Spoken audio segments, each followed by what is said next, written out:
What it is, man. Detroit versus everybody, man. Detroit, we rep the hardest, man. We gain the hardest. You know what it is, man. Detroit, CJ, holla at your boy when we get home.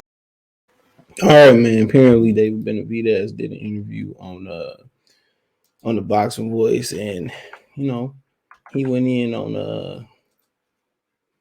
Jermall Charlo.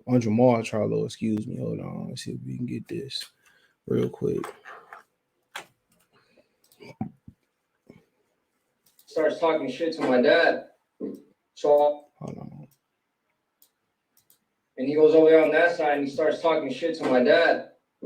So I immediately get up and I'm like, he's in this aisle and I'm this aisle right here. I'm in the first row, so I see him and I push him back. And then if you can see in that video, he steps behind his bodyguards and stuff, and that's when he starts to get tough. You know, he starts yelling, starts saying this and that. But like I'm saying, bro, like if he was so fucking tough, why didn't he do nothing to me when I pushed him back when we were face to face? The motherfucker had to go back behind his bodyguards and grow some balls. No, by the way, they always fucking pull up to me, guys, drunk as fuck, they can't even stand. But you know what's funny too is you don't want to talk about me when he's sober. You know, he needs some Hennessy in him to grow the balls and talk about me. That was David Benavidez, man. Shout out to the Boxing Voice. Love their new setup, by the way, right? So you heard what he said, bro. He said that, he was talking shit. Jermall was talking shit to his dad. And so he jumped in. He said he pushed Jermall Charlo, and Charlo ran behind his bodyguards. So, I mean, like I said before, man, I mean, what reason why we don't got what reason do I have not to want to believe that? Honestly, because he don't want to fight him. He called this man out. And then all of a sudden he said he got to be vaccinated or he too young or this, that, and the third. You know what I'm saying? He said that. Now, I might ask him, nobody even thinking about Charlo versus David Benavidez. Nobody was thinking about that. Well, nobody said, you know what, man? Just like Mikey and Earl. What nobody saying, we need Earl and Mikey. That's what the game need. Nobody ever said the game needed that or needed Benavidez and Charlo, which it's a good matchup. It's an excellent matchup. And then you go out here and start talking shit to his daddy, and what you expect to happen. He pushed you. And then he said, I believe him. You ran behind your bodyguard. You ran behind the bodyguard. And they want to know how I know I believe him? Because you were sitting there screaming, you broke. You ever been flaming somebody or you getting the best two of them on the football field, the basketball field, and you giving them buckets or you saw him broke. You broke. You know what I'm saying?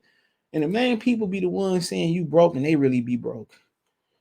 They'd be the ones with all these, $1,000 fits on and ain't got no car or living in their mama basement, or that girl paying the bills. You know what I'm saying? They be the main ones. Charlo said, you broke. What they got to do with it, bro? Did Benavidez and them even have bodyguards? What y'all have to fight for bodyguards for? Their bodyguards probably keep them niggas out of trouble. They said they showed them on the big board and everybody booed them. They said nobody liked them dudes. I remember somebody was telling me a story. I think when Jermall was fighting in Houston, or Jermall was one of them fighting in Houston. However, Jermall fought in Houston. This dude came up to Jermall about, he wanted to do like a t-shirt deal or he wanted him to support his t-shirt. And Jermall was like, this Jermall, not Jermall. Jermall was like, man, I got my own merch, nigga. Get that shit out of my face. And this dude had his son with him, bro. He did that in front of his son, man. He let me get the fuck out of my face, nigga. I got my own merch, nigga. And the dude that I talk from, he from down there. So they do not like them dudes, bro. But regardless, you could say, well, they was in Dallas and, Dallas and Houston kind of got a rivalry or whatever, cool, right? Because them niggas totally two different niggas. I mean, even Dallas and Fort Worth niggas is different people. They got like a little bit of rivalry and stuff of that nature. But them dudes, they don't like them dudes, man. Like I said, I never met them, never want to meet them. Because them type of niggas, you don't know if you got to, you got to keep your hand on the pistol and pull the trigger, Or, you don't know if they cool or not. I've been around niggas like that. They temperature could turn at any different time. I'm cool.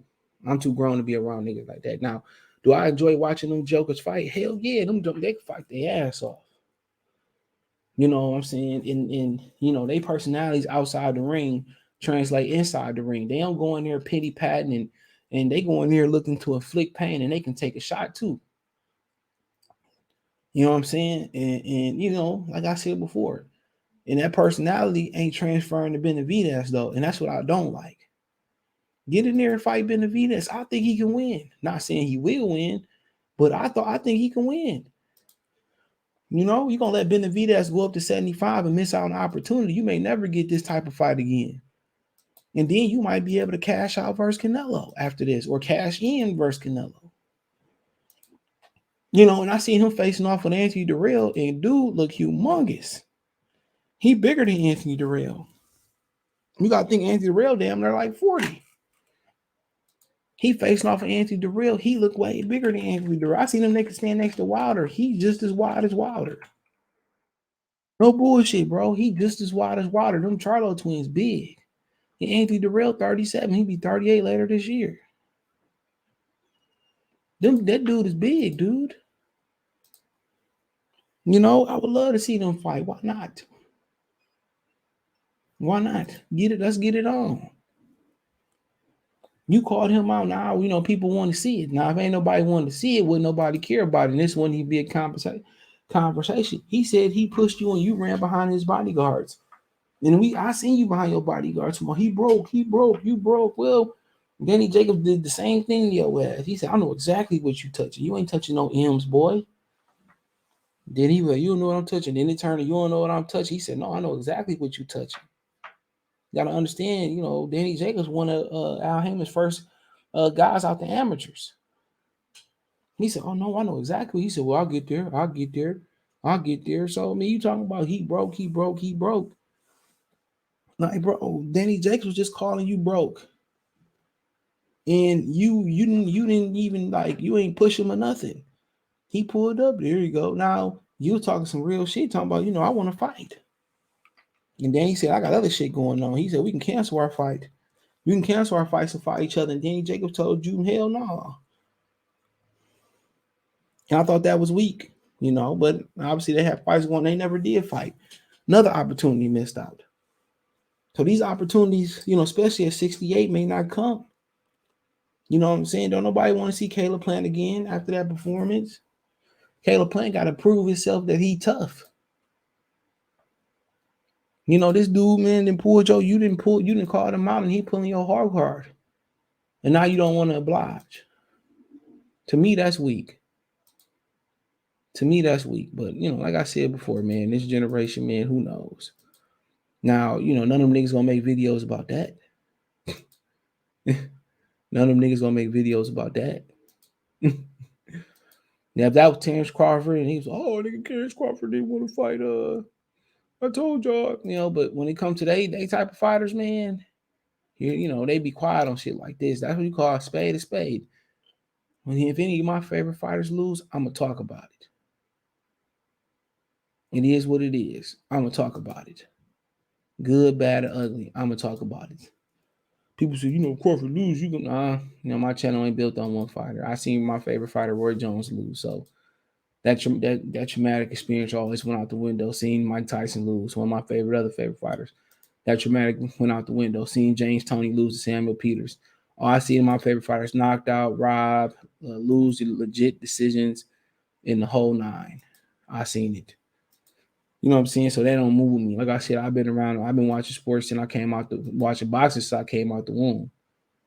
Basketball, my first love, and then boxing right behind it. So all that, when y'all fighters lose or y'all fighters say some dumb shit, y'all ignore it. I don't do that. I thought Jeff Lacy was going to whoop Joe Kawasaki. Man, boy, was I wrong. Look at Jeff Lacy coming to the ring. He was like, ain't no way this brother going to lose, man. I just can't see it. Man, that white boy, man, whooped the shit out of Jeff Lacy. That was on Showtime. So, yeah, I've been watching boxing for a long-ass time, man. Seen him come, seen him go, seen him win, seen him fall, seen him rise higher. I done been seeing it. So, like I said before, man, not really concerned, but Benavidez talking shit, and now he didn't put his hands on you. So, we gonna fight. What Biggie said, you either gonna fight or run. What we gonna do? We gonna thump. We gonna run. What we gonna do in this situation? What we gonna do in this situation?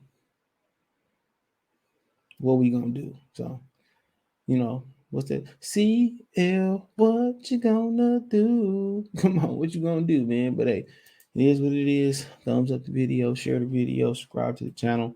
Then subscribe button, it's the bell icon button. Hit all notifications, increase your chance to get notification. We go live and drop a video.